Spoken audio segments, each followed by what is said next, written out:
আল্লাহ বলেছেন একদল মানুষের মধ্যে একদল পুরুষ আছে। এগেন পুরুষ মানে কিন্তু এই আমরা যাকে বলছি পুরুষ, এখানে কোনো নারী নাই এরকম না। পুরুষ মানে একটা স্পেশাল কোয়ালিটি আছে, যারা সিদ্ধান্ত নিতে পারে এবং যে সিদ্ধান্ত নেয় তারা জীবন দিয়ে হলে সেই সিদ্ধান্ত ওরা বাস্তবায়ন করে। এটা হচ্ছে পুরুষ। এবং আল্লাহ তাআলা appreciated them in the holy Quran. Allah কোরআনে তাদের প্রশংসা করেছেন এবং বলেছেন যে রিজালুন মিনাল মুমিনিনা রিজালুন, এমন একদল লোক আছে যারা ঈমানের দাবি করে এবং তারা পুরুষ। লা তুলহিহিম তিজারাতুন ওয়ালা বাইউন আন যিকরিল্লাহ, তাদের ব্যবসা বাণিজ্য, তাদের চাকরি বাকরি, any engagement, any preoccupation, any business, any job, any service, nothing, কোনো কিছুই তাদেরকে আল্লাহ সুবহানাহু ওয়া তাআলা মুখী হওয়া, আল্লাহর ব্যাপারে চিন্তা করা, আল্লাহর জিকির করা, আল্লাহকে রিমেম্বার করা, আল্লাহকে স্মরণ করা এবং সালাত আদায় করা, যাকাত আদায় করা ইত্যাদি করা থেকে তাদেরকে বিরত রাখে না। তারা আল্লাহকে বলে না যে একজন চমৎকার একটা বিজনেস ডিল হবে, এখন আল্লাহ তোমার একটু পরে স্মরণ করবো, আগে বিজনেস ডিল স্মরণ করি। তারা এই কথা বলে না যে একজন কাস্টমার চলে এসেছে, কাস্টমারকে আগে সার্ভিস দিয়ে তোমার পরে সার্ভিস দেবো। তারা এই কথা বলে না। They give priority to Allah because Allah subhanahu wa ta'ala is the owner and the possessor of everything. তারা আল্লাহকে প্রাধান্য দেয় কারণ আল্লাহ তারা তাকে সৃষ্টি করেছে, তার সব কিছু আল্লাহ সৃষ্টি করেছেন। তার যদি কোনো সুখ অথবা সম্পদ থাকে, এটার মালিক কে? আপনি কি বিশ্বাস করেন এটার মালিক কে? কে মালিক বলেন তো, একটু জোরে বলেন তো। আল্লাহ। সব কিছুর মালিক কে?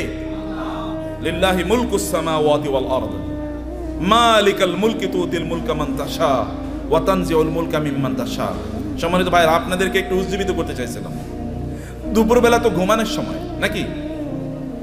দুপুরবেলা ঘুমানোর সময় না কাইলুলা, এই কারণে অনেকে হয়তো বা ঘুমিয়ে পড়ছেন কিনা, একটু আপনাদেরকে উজ্জীবিত করতে চাইলাম। এক নম্বর, আমি কয়েকটি পয়েন্টে আপনাদেরকে একটু দৃষ্টি আকর্ষণ করব। তাসমিয়া কসমেটিক্স অ্যান্ড টয়লেটস লিমিটেডের আজকের এই অসাধারণ আয়োজনে আমি আসতে পেরে আমার নিজকে সৌভাগ্যবান মনে করছি এবং আমাদের সম্মানিত তাওহীদ আহমেদ ভাইকে দেখলে আমি নিজে অনুপ্রাণিত হই যে একজন মানুষ একেবারে শূন্য থেকে এত বিশাল বড় একটা প্রতিষ্ঠান কিভাবে তৈরি করেছে। আলহামদুলিল্লাহ, হি is a living legend and living example for all of us. আমাদের জন্য একজন অনুকরণীয়, অনুসরণীয়, যাকে দেখে আমরা ইন্সপায়ার্ড হতে পারি, এরকম একজন মানুষের সান্নিধ্যে আসা, তার সাথে বসা, তার সাথে গল্প করা। I love to meet him, sit with him এবং তার সাথে গল্প করতে আমি ভালোবাসি এবং এই কারণে এখানে আসার ব্যাপারে আমার আগ্রহ অনেক অনেক ছিল। দুই নম্বর বিষয়, এখানে আমি খুব ভালোবাসি আরেকজন মানুষকে, হাম্মাদ আমিন ভাই, brand manager of this company. এবং একজন মানুষ কিভাবে একটা প্রতিষ্ঠানকে একেবারে অন্তর থেকে, হৃদয়ের গভীর থেকে ধারণ করতে পারে, he is a living example. এবং আপনারা তো আছেনই। I love every one of you for the sake of Allah. Allah সুবহানাহু ওয়া তাআলার জন্যে আপনাদেরকে, আপনাদের ঈমানের কারণে, আল্লাহর কারণে আপনাদেরকে ভালোবাসি। আল্লাহ তাআলা আপনাদেরকে এর জন্য উত্তম বিনিময় দান করুন। সম্মানিত ভাইরা এবং বোনেরা, একটু মনোযোগ দিয়ে শুনবেন। মোবাইল ইজ অফ, অনুগ্রহ করে অন্যদিকে তাকাবেন না। আমি আপনাদের বেশি সময় নেব না, আমার হাতে খুব কম সময়, আমি বেশি সময় নেব না। I will speak for 10 minutes only. 10 minute কথা বলবো এবং 10 মিনিট মনোযোগ দিয়ে শুনবেন তো ইনশাআল্লাহ। এক নম্বর কথা হচ্ছে, মুসলমানদেরকে ব্যাপক পরিমাণ সম্পদের মালিক হতে হবে। এটা এক নম্বর কথা। মুসলমানদেরকে সকল সম্পদের কি হতে হবে? মালিক হতে হবে। আল্লাহ তাআলা বলেছেন, ওয়ালাকাদ কাতাবনা ফিজ জাবুরি মিন বাদি যিকরি আন্নাল আরদা ইয়ারিসুহা ইবাদিয়াস সালিহুন। আমি আসমানি কিতাবগুলোতে এই কথা বলে দিয়েছি, এই জমিনের প্রকৃত মালিক, এই পৃথিবীর মালিক হচ্ছে দিনদার লোকেরা, আল্লাহওয়ালা লোকেরা, নামাজি লোকেরা, যাকাত যারা দেয়, হজ যারা করে, যারা মানুষের প্রতি অন্যায় আচরণ করে না, হালালভাবে জীবন যাপন করে, এই সকল ব্যক্তিরা এই জমিনের মালিক। এটা আমি আসমানি কিতাবে লিখে দিয়েছি। এখন যারা এই জাতীয় দিন প্র্যাকটিস করে, মুসলমান বলে নিজেদেরকে দাবি করে, তারা যদি একটু চেষ্টা করে, তাহলে এই জমিনের মালিক আমি তাদেরকে বানিয়ে দেব। এটা কে বলছেন? আল্লাহ তাআলা বলছেন। তাইলে আমাদের লাগবে কি বলেন তো? কেবল লাগবে চেষ্টা, কেবল লাগবে চেষ্টা। যদি আপনি চেষ্টা করেন, এই জমিনের মালিক আল্লাহ তাআলা আপনাদেরকে বানিয়ে দেবেন। আরবের মরুভূমিতে রাসূলুল্লাহ সাল্লাল্লাহু আলাইহি ওয়াসাল্লাম এসেছেন, কিছুই নাই আরবে, নাথিং ইজ দেয়ার। রব্বানা ইন্নী আসকানতু মিন যুররিয়াতি বিওয়াদিন গায়রি জি জারইন ইনদা বাইতিকাল মুহাররম রব্বানা লিয়ুকিমুস সালাহ। ইব্রাহিম আলাইহিস সালামকে আল্লাহ নির্দেশ দিলেন, আপনার সন্তান এবং আপনার স্ত্রীকে মক্কার মরুভূমিতে রেখে আসেন। মরুভূমিতে এখনো কিন্তু কিছু উৎপাদন হয় না, কারণ ওটা উৎপাদনের মতো না। ওইখানকার মাটি উৎপাদন করে না, ওইখানে পাথুরে মাটি, এমনকি পাহাড়গুলো পর্যন্ত পাথরের। আমাদের দেশে তো পাহাড় হলো মাটির, কিন্তু সেখানে পাহাড় মাটির না, পাথরের পাহাড়।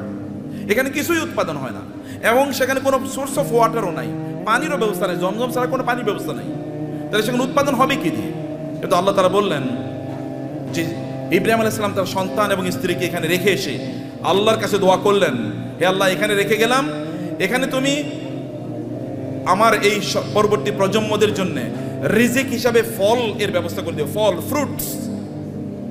ফ্রুটসের ব্যবস্থা করে দিও। এবং আপনি জানেন, এখনো যারা মক্কায় যান হজ বা উমরা করতে, আপনি গিয়ে দেখবেন পৃথিবীতে কোথাও যদি কোনো ফল উৎপাদন হয়, ওই ফল ওই পৃথিবীর ওই দেশে না পাওয়া গেলে ওটা মক্কায় পাওয়া যায়।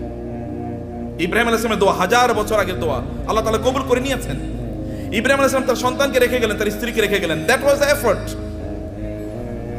which he has done। তার পক্ষে এতটুকুই করা দরকার ছিল, তিনি এতটুকুই করেছেন, বাকিটা আল্লাহ সুবহানাহু ওয়া তাআলা ব্যবস্থা করে দিয়েছেন।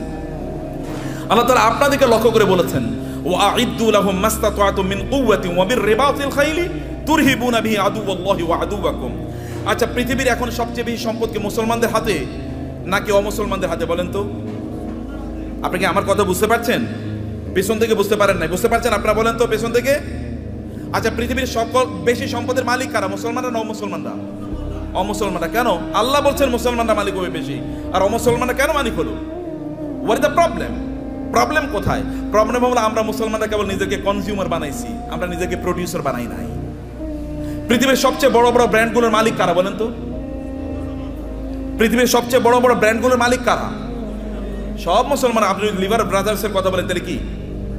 আপনি যদি অ্যাপলসের কথা বলেন, এমনকি অ্যামাজন, এটা তো একটা মার্কেটিং প্লেস, অথবা আলিবাবা, এগুলো সব মুসলমানরা তৈরি করছে, মানে অমুসলমানরা। সব কিছু, সকল ব্র্যান্ডের মালিক তারা। তাহলে আমরা কি করলাম? আমরা কেবল খাই, ঘুমাই আর টয়লেটে যাই, এর বাইরে কোনো কাজ নাই। এখন তো টয়লেটে যাওয়ার জন্য, আগে তো অন্তত আপনি টয়লেটে যাওয়ার জন্য বাসার বাইরে যাওয়া লাগতো, এখন তো বাসার বাইরে না, একেবারে বিছানার সাথে টয়লেট। কয়েকদিন পরে এমন টয়লেট বের হবে যে আপনি যেখানে শুইতেছেন ওইখানে টয়লেটের ব্যবস্থা হয়ে যাবে, বাইরে আর আপনার যাওয়ার দরকার নাই। কি প্যাথেটিক জীবন ব্যবস্থা! মুসলমানদের তো এটা করার কথা ছিল না। আল্লাহ তাআলা আপনাকে নির্দেশ করেছেন, ফাইজা কুদিয়াতিস সালাতু ফান্তাশিরু ফিল আরদি ওয়াবতাগু মিন ফাদলিল্লাহ। নামাজ শেষ মসজিদে বসে থাকা যাবে না। ওমর রাদিয়াল্লাহু তাআলার যুগে একদল যুবক নামাজের পর মসজিদে বসেছিলেন। ওমর লাঠি এনে তাদেরকে পিটাচ্ছেন, এখানে বসে আছো কেন? বলে, আমরা এখানে এমনি বসে আছি, আল্লাহ জিকির করছি। তোমাদের আয় ইনকাম করা লাগবে না, ব্যবসা বাণিজ্য, চাকরি বাকরি করা লাগবে না, আল্লাহ আমাদেরকে খাওয়াবে। আসমান থেকে আল্লাহ কবি রিজিক নাজিল করেছে, আসমান থেকে আল্লাহ বৃষ্টি নাজিল করে। এই বৃষ্টিকে জমিনের ফসলের জমিতে নিয়ে তারপরে ফসল উৎপাদন করা লাগে, তোমাকে সেটা করতে হবে। লাঠি নিয়ে এসে তাদেরকে পিটিয়ে বের করে দিয়েছে, যাও চাষাবাদ করো, ফসল উৎপাদন করো, চাকরি বাকরি করো, ব্যবসা বাণিজ্য করো, এটাই তোমাদের কাজ। আল্লাহ সুবহানাহু ওয়া তাআলা কোরআনে সূরাতুল মুজাম্মিলে দুই ধরনের লোকের কথা বলেছেন। দুই ধরনের লোক তারা যুদ্ধে লিপ্ত আছে।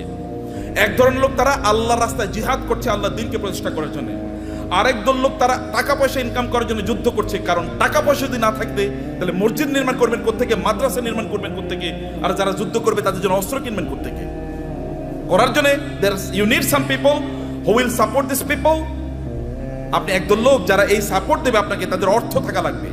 এবং এই কারণে আল্লাহ তাআলা বলেছেন, ওয়া'ইদ্দু লাহুম মাসতাতা'তুম মিন কুওয়াতিন ওয়া বিররিবাতিল খাইল।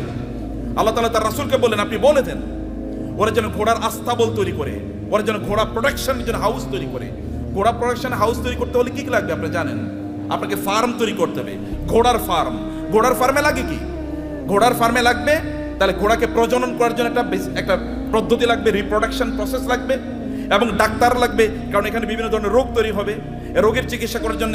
আবার এগুলো কি খাবারের জন্য ব্যবস্থা লাগবে, এগুলো খাবার আসবে কোত্থেকে? আরেকটা ইন্ডাস্ট্রি তৈরি হবে, যেমন এখন ফিশ ইন্ডাস্ট্রি তৈরি হবে। আবার এগুলোকে বিক্রি করার জন্য বাজার তৈরি হবে, মার্কেট প্লেস, বিশাল মার্কেট প্লেস। এবং সেখানে আবার কি ক্রেতা লাগবে, বিক্রেতা লাগবে, সেখানে আপনার ট্রেডার লাগবে, যারা ট্রেডিং করবেন এরকম লোকেরা লাগবে, যারা উৎপাদন করবে তারা লাগবে।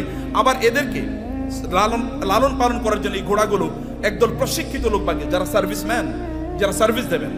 আবার এদেরকে মার্কেটে নিয়ে যাওয়ার জন্য একদল আপনার এজেন্ট লাগবে, অথবা আপনার যেমন এখানে এজেন্সি নিয়ে আপনার কাজ করছেন, এরকম আলাদা কিছু লোকেরা লাগবে যারা এগুলো নিয়ে যাবে এবং এগুলো তারা মার্কেট প্লেসে ব্যবহার করবে। ফলে আপনি যখনই আল্লাহ তাআলা বলেছেন যে আপনি ঘোড়ার আস্তাবল তৈরি করেন, ফার্ম তৈরি করেন, ফার্ম তৈরি করা মানে হচ্ছে বিশাল ইন্ডাস্ট্রি তৈরি করা। এবং এই ইন্ডাস্ট্রির কথা মুসলমানরা বুঝেছেন। প্রায় 1200 বছর জুড়ে, রাসূলের আগমনের পর থেকে শুরু করে 1200 বছর জুড়ে গোটা পৃথিবীর সকল প্রায় ইন্ডাস্ট্রির মালিক ছিল মুসলমানরা। অধিকাংশ ব্র্যান্ডের মালিক ছিল মুসলমানরা। কিন্তু আমরা যখন এই ব্র্যান্ড থেকে বের হয়ে গেলাম, যখন আমরা মনে করলাম আমরা ওই যে বৈরাগী জীবন যাপন করলাম, খ্রিস্টানদের মতো বৈরাগী জীবন যাপন করা শুরু করে দিলাম, না আমি মাওলানা সাহেব, আমি ইমাম সাহেব, আমি কেবল আজান দেবো, আমারে যা পয়সা লোকেরা যা দান সাদাকা করে এই দান সাদাকা খায় আমি বাঁচবো, এইরকম মানসিকতা যখন আমাদের তৈরি হয়ে গেল, আমি জাকাত খাবো, এইরকম মানসিকতা যখন তৈরি হয়ে গেল, তখন আমাদের কাছ থেকে চলে গিয়েছে অন্যদের কাছে নেতৃত্ব। পৃথিবী তারাই নেতৃত্ব প্রদান করে যাদের হাতে টাকা থাকে, এটা মনে রাখবেন। যাদের হাতে অর্থ থাকে তারাই পৃথিবী নিয়ন্ত্রণ করে। আমেরিকা কেন সুপার পাওয়ার? তাকে কেন ব্রিটিশরা সুপার পাওয়ার ছিল? কেন ফ্রান্স সুপার পাওয়ার? কেন ইউরোপ সুপার পাওয়ার? অথবা কেন এখন চায়না সুপার পাওয়ার হয়ে যাচ্ছে? কেন ইন্ডিয়া সুপার পাওয়ার হয়ে যাচ্ছে? আমরা কেন হতে পারছি না? It is only because we don't possess money, property, সম্পদ আমাদের কাছে নাই, টাকা আমাদের কাছে নাই। আমরা ভিক্ষা করলে ওদের কাছে ভিক্ষা করা লাগে। বাংলাদেশের উন্নয়নের জন্য টাকা আসে কোত্থেকে? আমেরিকা থেকে, ইউএস থেকে, অথবা ইউএসএইড দেবে, ইউএন দেবে, অথবা ওয়ার্ল্ড ব্যাংক দেবে ইত্যাদি।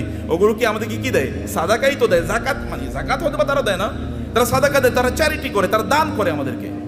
আর দান করা হাত, এই হাতই গোটা পৃথিবী নিয়ন্ত্রণ করবে। যে হাত দান গ্রহণ করে, এই হাত পৃথিবী কোনোদিন নিয়ন্ত্রণ করতে পারে না। আল্লাহ সুবহানাহু ওয়া তাআলা কোরআনে উল্লেখ করেছেন যে আমরা যেন আকিমুস সালাতা আতুজ যাকাতা, নামাজ পড়ো জাকাত খাও। বুঝেন না আপনারা এখনো? আল্লাহ কি বলেছেন? নামাজ পড়ো জাকাত খাও, নাকি? কেন বুঝেন না? কথা বলছেন না কেন? আপনার এতগুলো লোক, কোনো আওয়াজ নাই। নামাজ পড়ো জাকাত খাও, নামাজ পড়ো। তোর জাকাত কবে দেবেন আপনি? আপনাকে জাকাত দেওয়ার মতো সম্পদের মালিক হওয়া লাগবে। আল্লাহ বলেছেন প্যারালাল। আপনি নামাজ পড়তেছেন, জাকাত দিতেছেন, আপনি তো পূর্ণ মুসলমানই হন নাই এখনো। জাকাত দেওয়ার মতো প্রপার্টি অর্জন করতে হবে। কেন আপনি বসে থাকেন? আপনার অলসতা। আল্লাহ রাসূল আল্লাহর কাছে দোয়া করেছেন, আল্লাহুম্মা ইন্নী আউযু বিকা মিনাল হাম্মি ওয়াল হাযান ওয়া মিনাল আজজি ওয়াল কাসাল।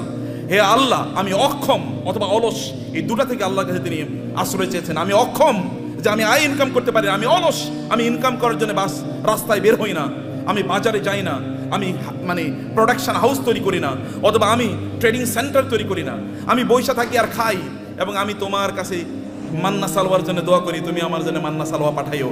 এইরকম যেন আমি না হই। আমি যেন অ্যাক্টিভলি এঙ্গেজ থাকি সমাজে, আমি যেন কাজ করি সমাজে। আপনার নবী কি করেছেন? নবী হওয়ার আগেও তিনি বিজনেস করেছেন, নবী হওয়ার পরেও তিনি বিজনেস করেছেন। সাহাবায়ে কেরামদের মধ্যে দেখেন, আবু বকর রাদিয়াল্লাহু তাআলা যখন তিনি খলিফা হিসেবে তাকে নির্ধারণ করা হয়, তিনাকে খলিফা তৈরি করা হয়, তিনি যাচ্ছেন মাথায় কাপড়ের পুটলি নিয়ে তিনি বাজারে যাচ্ছেন। ওমর বলেন, আপনি যাচ্ছেন কই? বলে, বাজারে যাচ্ছে, আমার সংসার চলা লাগবে না? তিনি খলিফা। এখন প্রেসিডেন্ট যদি অথবা প্রাইম মিনিস্টার যদি ব্যবসা করে, আপনার বলবেন এ তো ওইদিকে ব্যবসা করে। কেন প্রাইম মিনিস্টার ব্যবসা করবে না? কেন প্রেসিডেন্ট কেন ব্যবসা করবে না? মন্ত্রী কেন ব্যবসা করবে না? করবে। ব্যবসা তো আমাদেরই করা উচিত, কারণ আমরা inherently by born, by virtue of our identity, আমরা মুসলিম হওয়ার কারণে, কোরআন ধারক এবং বাহক হওয়ার কারণে আমাদেরকে বিজনেস করা লাগবে। আমাদেরকে সম্পদ উপার্জনের করার জন্য আমাদেরকে এই পদ্ধতি আবিষ্কার করা লাগবে আমাদেরকে, সম্মানিত ভাইরা। কিন্তু এটা হলো একটা দিক। কিন্তু এই সম্পদ যেন আমাকে কারুনের মতো না বানিয়ে ফেলায়। সম্পদ যেন কি না করে? কারণে যদি, তাহলে এক নাম্বার কথা হচ্ছে আপনি নামাজও পড়বেন, জাকাতও দেবেন। এখন থেকে আপনাকে সিদ্ধান্ত নিতে হবে যে এই রমাদান থেকে আপনি জাকাত দিতে পারবেন, এরকম চেষ্টা আপনি শুরু করবেন ইনশাআল্লাহ। নাকি বলেন? ভাই আপনার এলাকায় আপনি সবচেয়ে বড় ধনী হন, সমস্যা কি? সম্পদ উপার্জন করা হারাম নাকি? সম্পদ উপার্জন করা হারাম? নো, সম্পদ উপার্জন করা তো ফরজ। ইনকাম করা ফরজ, ইনকাম করা ফরজ। ইসলাম প্রচারে সবচেয়ে বেশি অবদান কার ছিল? আবু বকর। আবু বকরের চেয়ে মক্কায় ধনী কে ছিল? ইসলাম প্রচারের ক্ষেত্রে সবচেয়ে বেশি অবদান ছিল খাদিজাতুল কুবরা রাদিয়াল্লাহু তাআলা আনহার। খাদিজাতুল কুবরার চেয়ে মক্কায় ধনী নারী কে ছিল?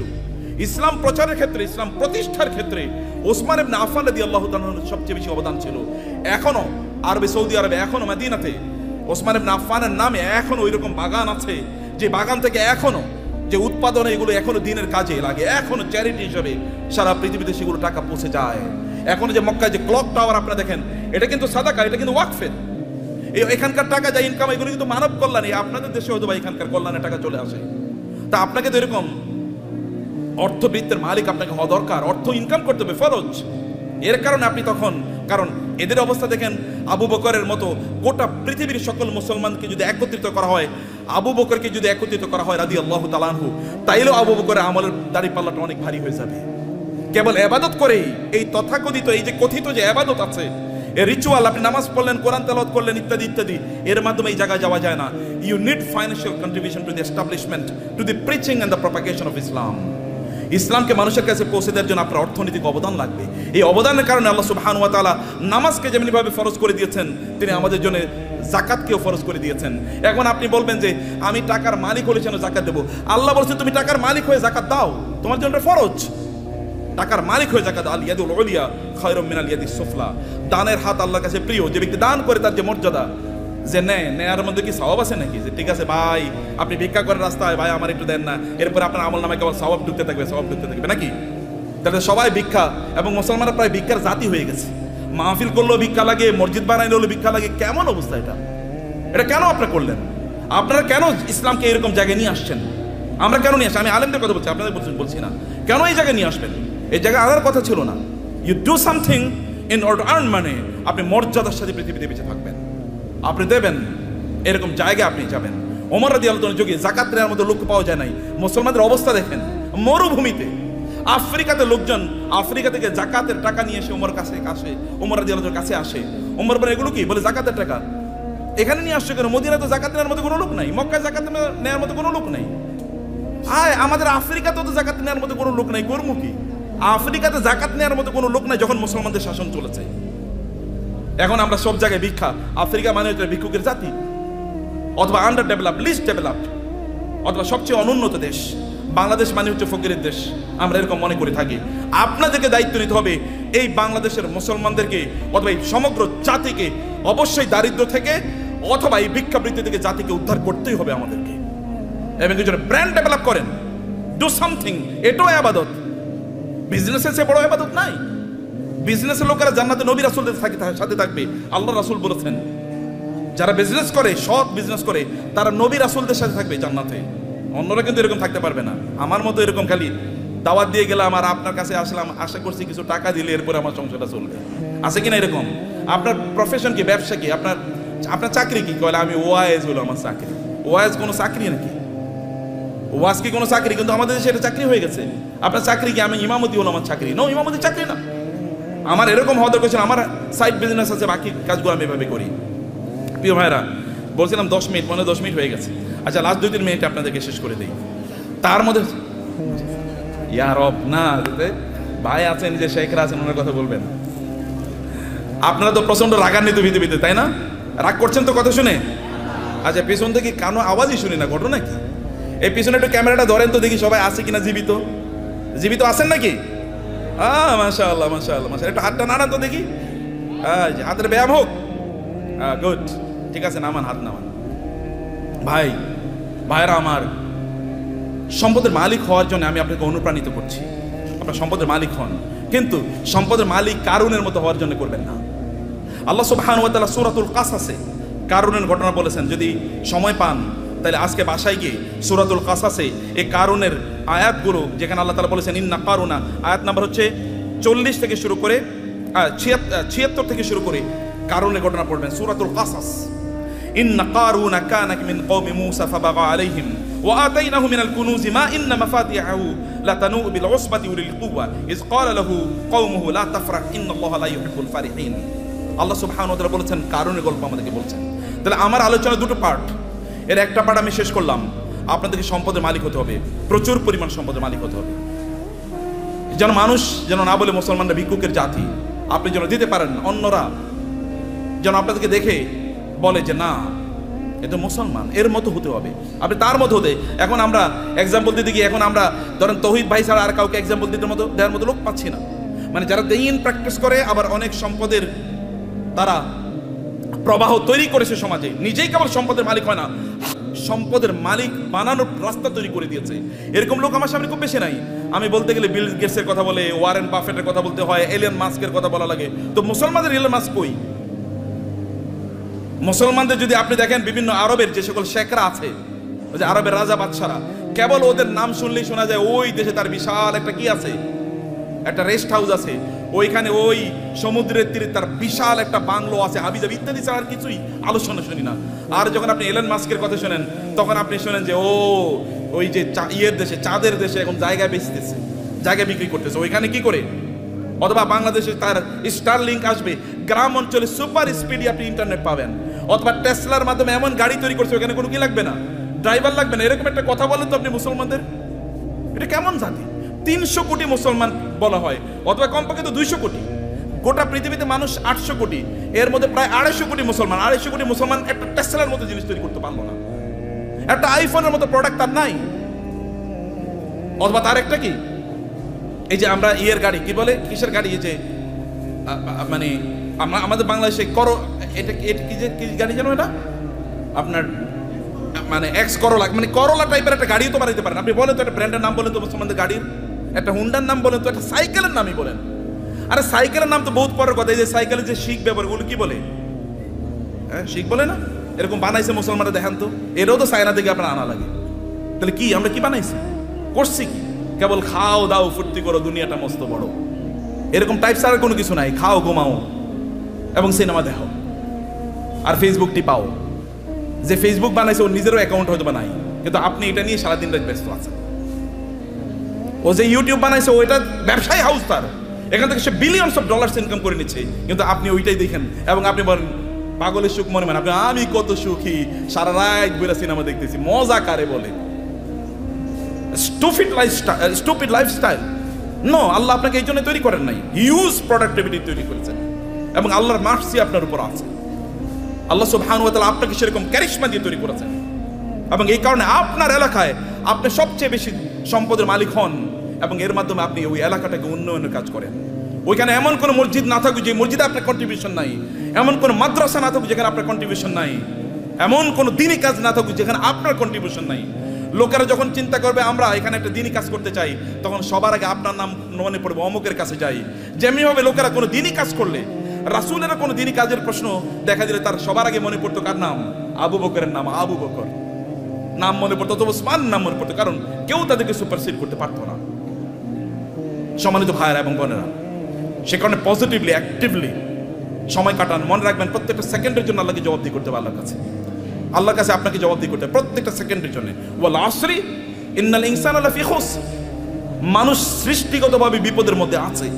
ইন্নাল ইনসানা লাফি খুস, তবে ইল্লাল্লাযিনা আমানু ওয়া আমিলুস সালিহাত, যারা ঈমান এনেছে, ঈমান আনার পর ভালো কাজ করছে।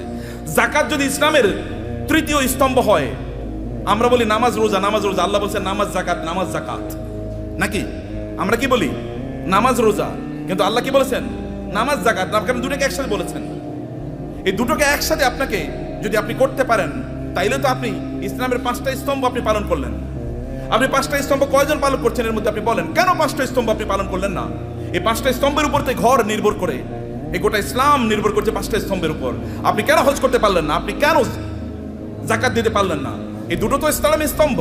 আপনি কেবল নামাজ পড়িয়ে তেল তেলে জান্নাতুল ফেরদাউসে চলে যেতে পারবেন নাকি? নো, অসম্ভব। সবগুলো একসাথে করে আপনি এমন একটা বিল্ডিং বানালেন একটা ইয়ের উপর, পিলারের উপর। এই বিল্ডিং কি পৃথিবীর সবচেয়ে স্থায়ী বিল্ডিং হবে? পিলার একটা মাত্র, যে কোনো সময় ধসে পড়ে যেতে পারে। শুধু নামাজের উপর নির্ভর করলেন, যে কোনো সময় ধসে পড়ে যেতে পারে। অতএব সবগুলোর উপর আপনার দিনকে প্রতিষ্ঠিত করা লাগবে। বুনিয়াল ইসলাম আলা খামসিন, শাহাদাতি আল্লাহ ইলাহা ইল্লাল্লাহ থেকে ওয়া হাজ্জিল বাইতি মান ইসতাতা ইলাইহি সাবিলা, সামর্থ্য অর্জন করা লাগবে আপনার, এবং অন্যরা আপনাকে দেখে শিখুক যে না এইরকম জীবনযাপন করা লাগে। অন্যরা আপনাকে দেখুক এরকম জীবনযাপন। কিন্তু আপনি সম্পদ উপার্জন করার একমাত্র কারণ যেন না হয় কারুন টাইপের জীবনযাপন করা। কারুন টাইপের জীবনযাপন করা কি? আল্লাহ সুবহানাহু বলেছেন, ইন্না কারুনা কানা মিন কওমি মূসা ফাবাগা আলাইহিম। কারুন ছিল মূসা আলাইহিস সালামের তার বংশের লোক, অর্থাৎ বনি ইসরাইলের লোক। কিন্তু এই বনি ইসরাইলের উপরে সে জুলুম অত্যাচার করা শুরু করে দিয়েছে। যেমন আমাদের দেশে দেখবেন, আমাদের দেশে লোকেরা ব্যবসা করতেছে কিন্তু টাকা পাচার করতেছে অন্য দেশে। আছে কিনা এরকম? বুঝেন না আপনারা? ব্যবসা করতেছে এই দেশের মানুষের, কিন্তু টাকা পাচার করতেছে আরেক দেশে। আরেক দেশের ব্যাংকে গিয়ে তার সকল টাকা খুঁজে পাওয়া যায়। এর চেয়ে বড় জালিম আল্লাহর জমিনে আর হতে পারে না। কারণ আপনি যেখানে ইনকাম করেছেন ওই অঞ্চলের মানুষের হক আছে আপনার উপর, কারণ তাদেরকে দিয়ে আপনি ইনকাম করেছেন, তাদের উন্নয়নের জন্য আপনাকে কাজ করা লাগবে। ফেরাউন মানে কারুনি টাইপ এরকম, যে কারুন এরকম করেছে, কিন্তু সেই লোকজনের উপর সে জুলুম এবং অত্যাচার চালিয়ে দিল। এবং তার কি পরিমাণ সম্পদ ছিল আল্লাহ তাআলা বলেছেন যে ওয়াতাইনাহু মিনাল কুনুজি মা ইন্না মাফাতিহাহু লাতানু বিল উসবাতি উলিল কুওয়া, যে তার এত সম্পদ আল্লাহ তাআলা তাকে দিয়েছেন, সে কিন্তু গরিব একটা জাতির একজন, গরিব জাতি মানে হচ্ছে বনি ইসরাইল। বনি ইসরাইল কিন্তু কৃতদাস, ফেরাউন তাদেরকে কৃতদাস বানিয়ে রেখেছিল, তাদেরই একজন, কিন্তু প্রচুর পরিমাণ সম্পদের মালিক হয়েছে। সম্পদের মালিক হয়েছে এদের মাঝে ব্যবসা করার কারণেই। ব্যবসা করার মাধ্যমে। কিন্তু এবং তার এত পরিমাণ সম্পদ যে তার সম্পদগুলো সোনা দানা এগুলো যেই সিন্ধুকে রাখতো, ওই সিন্ধুকগুলোর চাবি বহন করার জন্য একটা বিশাল গ্রুপ অফ পিপল লাগতো। কি পরিমাণ তাহলে সিন্ধুক ছিল, কি পরিমাণ সম্পদ ছিল তার। এরকম সম্পদ এর মালিক হওয়ার পরে এরপরে তিনি কি করেছেন? তিনি প্রচন্ড অহংকারী জীবনযাপন করতেন, আনন্দ ফুর্তি নিয়ে ব্যস্ত থাকতেন। ভালো করে শুনুন, আপনাদের গল্প বলছি। আনন্দ ফুর্তি কি? অনেক টাকা। অতএব আজকে ফ্যামিলি সহ চিন্তা করতো আজকে আমরা কক্সবাজারের ট্যুরে যাব। ওকে, কক্সবাজারের ট্যুর শেষ, মজা শেষ, ওইখানে আনন্দ ফুর্তি করে আগামীকাল আমরা সাজেকে যাব। সাজেকের মজা শেষ সিলেটে যাব, সিলেটের মজা শেষ সিঙ্গাপুরে যাব, সিঙ্গাপুরের মজা শেষ আমেরিকা যাব, না এরপরে কানাডাতে যাব। একটার পর একটা কেবল ঘুরে বেড়াচ্ছে, আনন্দ ফুর্তি করছে, আর ফেসবুকে পোস্ট দিচ্ছে আলহামদুলিল্লাহ আমি খুব ভালো আছি। এরকম যখন পোস্ট দেয় তখন কি হয়? আপনি কেবল আনন্দ ফুর্তি করে করে বেড়াচ্ছেন। এবং এই সবচেয়ে সুন্দর সিনেমা কোনটা এসছে? চলো সিনেফ্লেক্সে আমরা গিয়ে সিনেমা দেখে আসবো। সিনেফ্লেক্সে ঢোকার আগে এরকম একটা বিশাল বড় ফেসবুকে একটা পোস্ট দিয়ে বললো এখন মাত্র সিনেফ্লেক্সে আমি ঢুকতেছি সিনেমা দেখার জন্য। মানুষের দেখাচ্ছে তার প্রচুর পরিমাণ সম্পদ এবং বিশাল গাড়ি হাঁকিয়ে যখন তিনি গ্রামে যান ওইখানে উইন্ডো খোলেন না, অথবা তার এলাকায় যখন যান তখন তিনি মহা অহংকারী, কেউ তার কাছেও আসতে পারে না। অনেক পরিমাণ সম্পদ আর আছে, এটা কেবলমাত্র নিজের ভোগ বিলাসের জন্য তিনি ব্যবহার করছেন এবং ব্যয় করছেন। কেবল নিজের ভোগ ছাড়া অন্য কোনো কিছু নাই তার নিজের, কারণ সে নিজে মনে করে যে আমি ইনকাম করেছি, আমি নিজেই ভোগ করব। এবং কারণ কিন্তু একই কাজ করেছে। কারণকে তার সম্প্রদায়ের লোকেরা বলেছে তুমি এত অহংকার করো না, তুমি এত আনন্দ ফুর্তি নিয়ে ব্যস্ত থেকো না, তুমি যিনি তোমাকে সম্পদ দিয়েছেন তার প্রতি কিছু কৃতজ্ঞ থাকো। ওয়াবতাগি ফীমা আতাকাল্লাহু দারাল আখিরাহ, আল্লাহ তোমাকে যে সম্পদ দিয়েছেন এই সম্পদকে ব্যবহার করে আখিরাত অর্জন করো, অর্থাৎ জান্নাত অর্জন করো। সম্পদ ব্যবহার করে অধিকাংশ লোকই জান্নাত অর্জন করে না জাহান্নাম অর্জন করে? বলেন তো, অধিকাংশ লোকের কি অবস্থা? জাহান্নাম। কিন্তু তাসমিয়া কসমেটিক্স আপনারা যারা আছেন সম্পদকে উপার্জন করে জাহান্নাম অর্জন করবেন না আপনারা ইনশাআল্লাহ। কারণ আপনাদের সামনে আল্লাহর রহমতে এমন একজন লিডিং এক্সাম্পল আছেন। আমি তাওহীদ ভাইয়ের কথা আরো বলি, এত বেশি কাজ করেন তিনি দিনই, এটা আপনারা হয়তো বা জানেন না, আমি কিছু জানি। The ice tip of the iceberg, মানে বিশাল বড় অথবা পাথর আপনার কি বলে আপনার এই যে এর সামান্য একটু হয়তো আমি জানি, তার চেয়ে বেশি আমি জানি না। বরফের বিশাল খণ্ডের সামান্য একটু আমি জানি, এক ড্রপস অফ ওয়াটার, অথবা তার চেয়ে বেশি করে আল্লাহ তাআলা কবুল করে নেন। আমি বেশি প্রশংসা করতে চাই না, আপনাদেরকে বলতে চাই প্রিয় ভাইরা, আপনাদেরকে যে কথাটা বলতে চাই আপনারা শুনুন। সম্পদ উপার্জন করেছেন কেবল নিজের জন্য না। যখন কারণকে বলা হলো তুমি এরকম অহংকার করো কেন, তখন সে বলে আমার সম্পদ আমার নিজের যোগ্যতা আমি অর্জন করেছি, উপার্জন করেছি, আমি অহংকার করব না, আমি আনন্দ ফুর্তি করব না?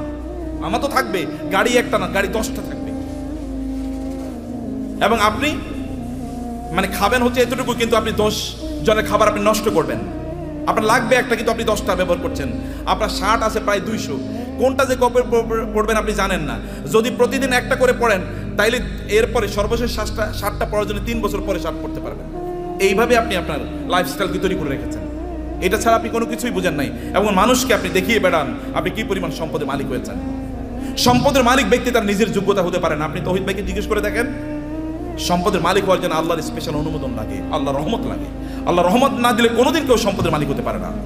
চেষ্টা করে সম্পদের মালিক, আপনি প্রচুর পরিশ্রম করবেন, এই কারণে সম্পদের মালিক হবেন এটা নয়। নাহলে রিক্সাওয়ালারাই সবচেয়ে বেশি সম্পদের মালিক হতো, অর্থাৎ দিন মজুররাই সবচেয়ে বেশি সম্পদের মালিক হতো। নো, আল্লাহ সুবহানাহু ওয়া তাআলা আপনাকে দেন পরীক্ষা করার জন্য। কিন্তু আপনি এই সম্পদ, আমি এই কথা আপনাকে বলবো না যে টাকা ইনকাম করেন আর কেবল কথিত আল্লাহ সুবহানাহু ওয়া তাআলার রাস্তায় ফি সাবিলিল্লাহ ছাড়িয়ে আপনি এটাকে ব্যবহার করেন, আমি তা বলছি না।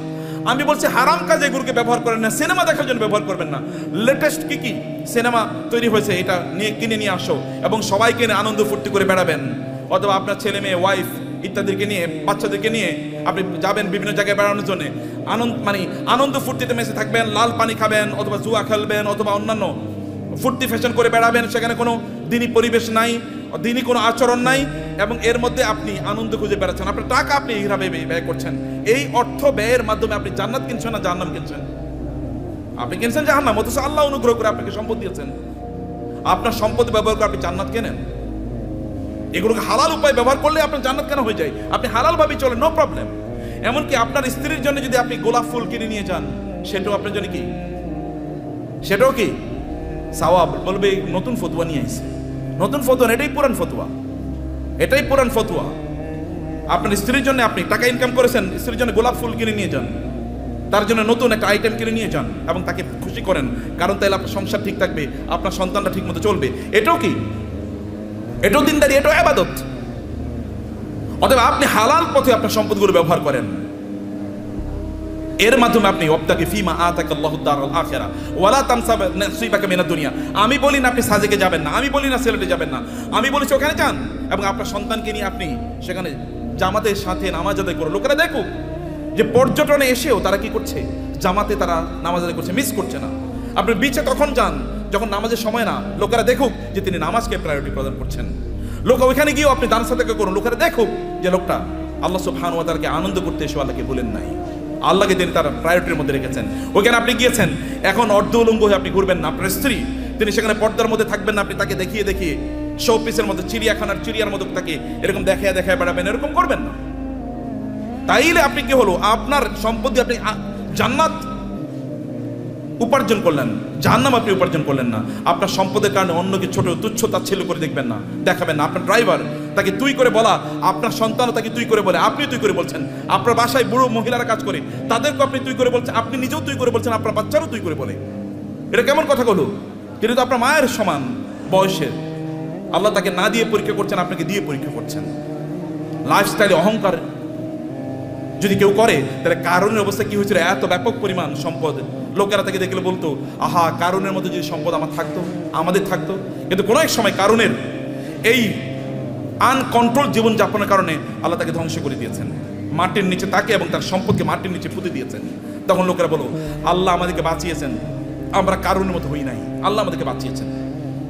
সম্মানিত ভাইরা, আপনার সম্পদের প্রতি অন্যের অধিকার আছে, এই অধিকারগুলো দান করুন। মনে করবেন আল্লাহ যদি আপনাকে দেয়, তাহলে আপনার লাইফস্টাইলই কেবল বাড়াবেন না। আগে গাড়ি ছিল সাধারণ গাড়ি, এখন আপনি মার্সিডিজ ব্যান্ড কিনলেন, মার্সিডিজ ব্যান্ডে এখন চলেন, এখন BMW কিনবেন। BMW এখন এগুলো সেকেলে, এগুলো এখন ছোট লোকেরা ব্যবহার করে। এখন আপনার একটা প্রাইভেট জেট লাগবে, এখন আপনার প্রাইভেট জেটেও চলে না, এখন আপনার কি লাগবে? এখন আর আপনি বাংলাদেশ থাকেন, এখন আপনি ধরেন কোথাও আপনি এই দেশে এরকম ছোট দেশে মানুষ থাকে নাকি? এখন আপনি অন্য দেশে চলে গেছেন, এখানে আপনি আসেনও না, এখানকার মানুষের প্রতি আপনার কোনো দায়ও নাই, দায়িত্ব নাই। এখানকার টাকা পয়সা লুট করে, ব্যাংকের টাকা লুট করে এবার আপনি অন্য দেশে গিয়ে পালিয়ে চলে গেছেন। এরকম যেন কোনো অবস্থা না হয়। আপনাকে নিশ্চয়ই আপনাকে এই দেশের মানুষের প্রতি আপনার যে দায় আছে, এই দায়িত্ব আপনাকে পালন করতে হবে। আমি এই বলার কথা বলে আপনাদেরকে শেষ করছি প্রিয় ভাইরা। তা হলো, এক নম্বর যে সম্পদের মালিক হন এবং হালালভাবে পবিত্রভাবে সম্পদের মালিক হন। মালিক অর্জনের চেষ্টা করুন, দিনরাত যা কাজ করবেন। আপনি যদি সম্পদের মালিক অর্জনে দৌড়ান, এই দৌড়টাকে আল্লাহ সুবহানাহু ওয়া তাআলা ইবাদত হিসেবে আপনার আমলনামায় লিখে দেবে। এবং দুই নম্বর বিষয় হচ্ছে, যা আয় ইনকাম করছেন এগুলো কেবল আপনি নিজের জন্য করছেন এরকম না, মানুষের সাথে ভাগাভাগি করেন। অন্যের অধিকার আছে, পাড়া প্রতিবেশীর অধিকার আছে, আত্মীয় স্বজনের অধিকার আছে। আপনার আত্মীয়রা তারা খারাপ অবস্থায় আছে, আর আপনি পশ লাইফ লিড করেন। আপনি মুসলমান না? আপনার এতটুকু সামান্য আত্মমর্যাদা নাই, আপনার মানবিকতা নাই, মানবিক মূল্যবোধ নাই। কিয়ামতের দিন আল্লাহর সামনে দাঁড়াবেন, আল্লাহ আপনাকে বলবে, তুমি এত ভালো জীবন যাপন করেছো আর তোমার আত্মীয়রা না খেয়ে মারা গিয়েছে। সেদিন কি উত্তর দেবেন? সেদিন বলবেন, আল্লাহ আমার আবার দুনিয়ায় পাঠাও, আমি দুনিয়ায় প্রচুর পরিমাণ দান সাদাকা করে এবারে আমি আখিরাতে আসতে চাই। কেউ সেদিন আর পৃথিবীতে আল্লাহ তাআলা আমাদেরকে ফেরত পাঠাবেন না, কারণ দুনিয়া একবার, দুনিয়া কি একবার। সম্মানিত ভাইরা, আমি এগেইন আমাদের তাওহীদ ভাইয়ের প্রতি কৃতজ্ঞ যে এই অনার আমাকে দেওয়ার কারণে। বারাকাল্লাহ ফিকুম, থ্যাংক ইউ ভেরি মাচ। আর তাসমিয়া হারবাল তো আমার খুবই প্রিয় প্রতিষ্ঠান, এই জন্যে যে একটা প্রতিষ্ঠান দিনের আবহে থেকে কিভাবে বড় হতে পারে, এটা একটা এক্সাম্পল। এবং আপনারা এর সাথে লেগে থাকেন, নিজেরা এটাকে আরো বড় করেন, নিজেরা অনেক বড় হন ভাইয়েরা, অনেক বড় হন। এই গোটা পৃথিবীর সম্পদ যদি ভালো মানুষের হাতে থাকে, তাইলে কি ওগুলো দিয়ে সিনেমা বানাইবো বলুন তো?